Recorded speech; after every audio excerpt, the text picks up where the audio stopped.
Introducción.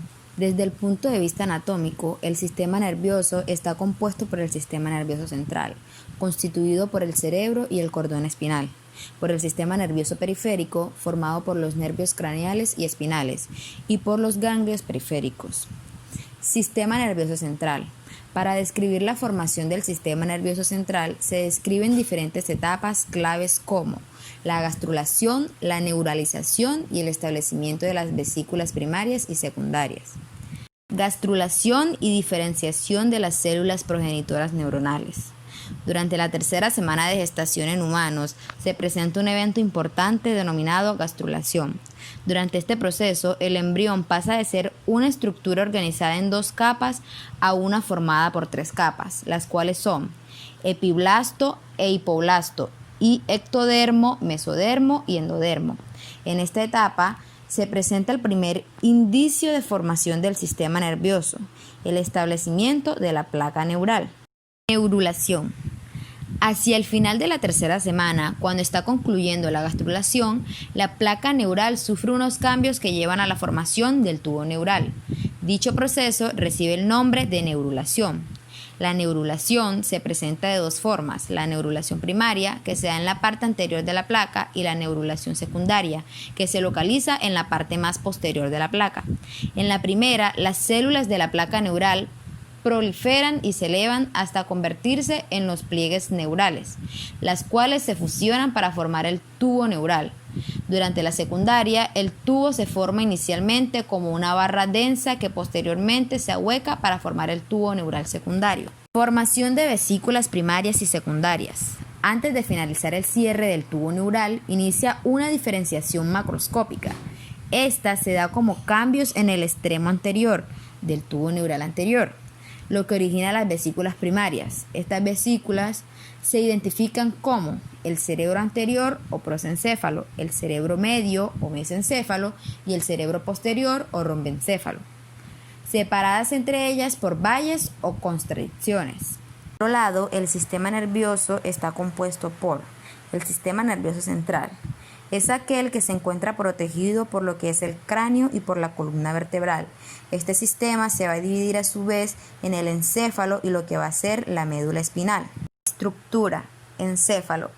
Es la parte superior y de mayor masa del sistema nervioso central, localizada en el cráneo y con funciones de conducción e integración de formación, razonamiento, juicio o control del comportamiento. Está dividido en tres partes distintas: el prosencéfalo, el mesencéfalo y el romboencéfalo, también llamado cerebro anterior, medio y posterior. Cada una de estas partes contiene regiones cerebrales específicas que desempeñan actividades mentales diferentes. Por otro lado, el encéfalo puede subdividirse en tres regiones principales: el cerebro anterior, el medio o el posterior.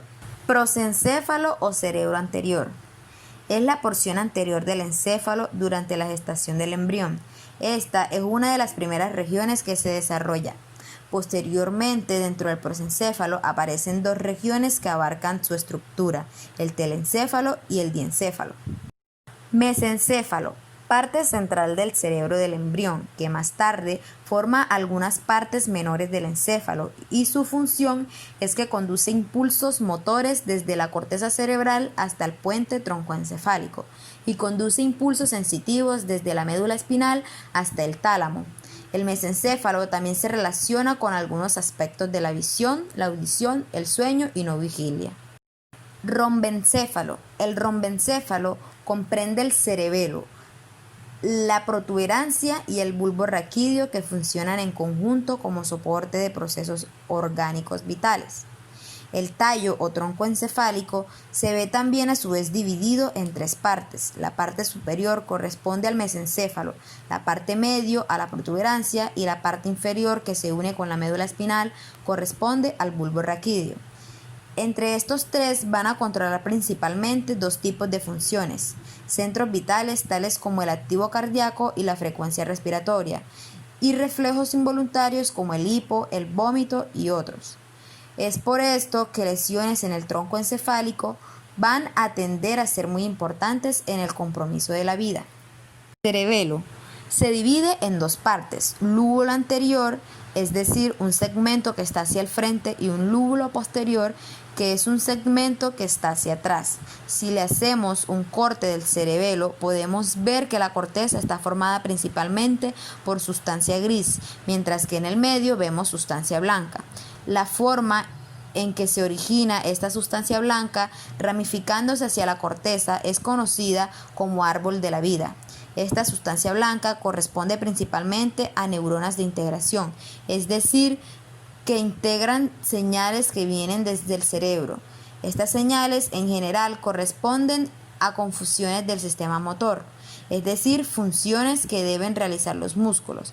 Las lesiones en el cerebro, por lo tanto, se van a relacionar principalmente con problemas de electricidad y coordinación. Por lo general, no van a producir paralización, sino solo pérdida de funciones más finas del sistema motor. El cerebro es sin duda la parte más importante del encéfalo. Corresponde al órgano de mayor tamaño, que puede pesar cerca de 1,5 kilos. Este se divide en distintos lóbulos. Lóbulo frontal, que se relaciona con funciones cognitivas superiores, tales como el habla. Por razonamiento, un lóbulo parietal, que va a tener distintos núcleos relacionados con funciones muy diversas. Un lóbulo temporal, que se va a relacionar con funciones como el oído, y el lóbulo occipital, que va a tener zonas por las funciones visuales.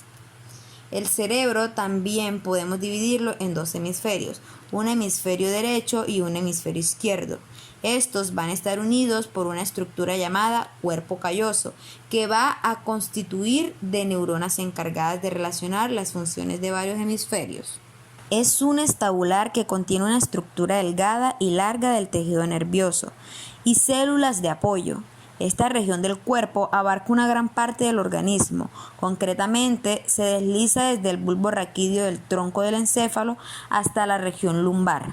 La función principal de la médula espinal consiste en transmitir impulsos nerviosos a los 31 pares de nervios del bulbo raquídeo. De este modo, la médula espinal es la encargada de comunicar el cerebro con el cuerpo.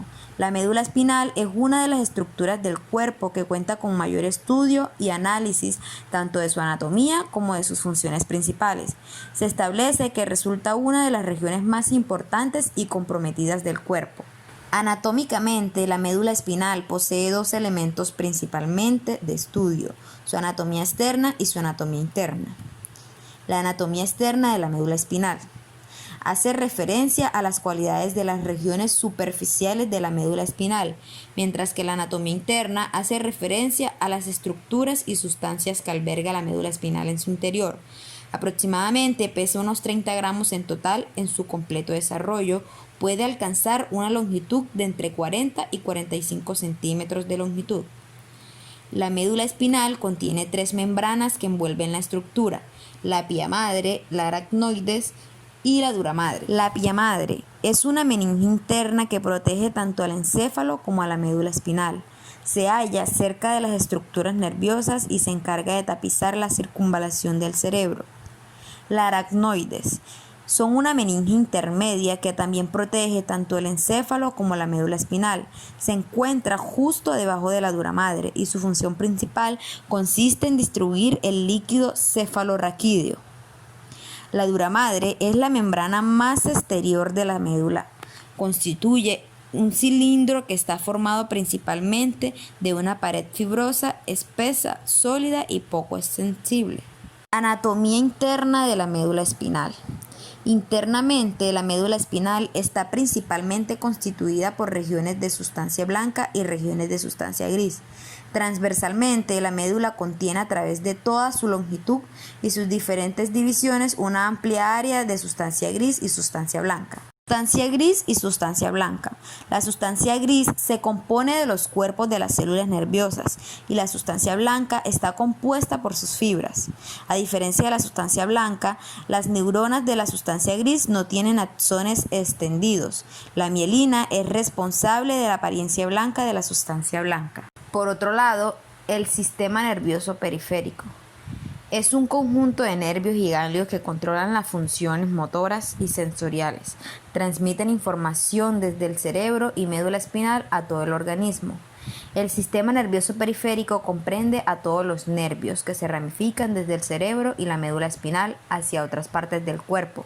Incluye los nervios craneales, los nervios espinales, los nervios periféricos y las uniones neuromusculares.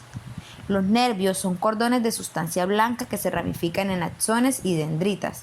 Estas transmiten información sensorial, motora del cerebro hacia la periferia o en sentido inverso.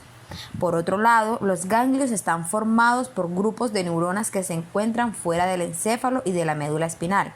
La función principal del sistema nervioso periférico es conectar el sistema nervioso central con los órganos, extremidades y la piel. Esto permite al cerebro y la médula espinal que puedan tanto recibir como enviar información a otras áreas del cuerpo.